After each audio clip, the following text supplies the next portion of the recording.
کتیا کا بچہ تھا، ڈوب رہا تھا، آوازیں آ رہی تھیں، یہ دیکھو گیلا بھی ہے۔ تو میرے ساتھ پاس یہ اوزار تھا، کیونکہ میں نے یہ جو موگا ہے اس کی صفائی کرنی تھی، کیونکہ پانی رات کو آیا ہے، تو میں نے اسے باہر نکالا ہے۔ تو کتیا مجھے بڑی شکر گزار نظروں سے دیکھ رہی تھی، اور کتنا پیار کری ہے اپنے بچے سے۔ تو وہ جب کہتے ہیں نا کہ آپ اللہ تعالیٰ کی مخلوق سے پیار کرتے ہو تو اللہ تعالیٰ بہت زیادہ خوش ہوتا ہے۔ تو یہ بیچارہ کانپ رہا ہے، یہ کیونکہ پانی ٹھنڈا تھا، تو میں اسے آگے نکالنے کی کوشش کرتا ہوں۔ یہ دیکھو یہ کانپ رہا ہے، چلو چلو آگے، یہ آگے نہیں جا رہا، یہ دیکھو یہ آگے نہیں جا رہا، یہ ٹھنڈ بہت ہے، میں اسے آگے کرنے کی کوشش کرتا ہوں۔ یہ دیکھو اس پہ اٹھاتا ہوں اسے، یہ دیکھو میں نے اسے آگے کر دیا ہے۔ اب یہ اسے راستے پہ لے کے چلی جائے گی۔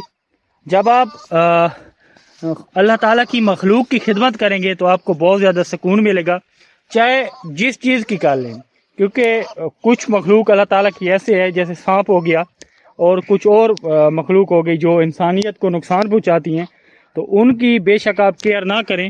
لیکن جو مخلوق اللہ تعالیٰ کی یا آپ کو نقصان نہیں پہنچاتی، تو یہ کتے کاٹتے بھی ہیں لیکن یہ رکھوالی کے لیے بھی ہوتے ہیں، اتنا نقصان دہ نہیں ہے انسانیت کے لیے، تو آپ کو بہت زیادہ سکون ملے گا۔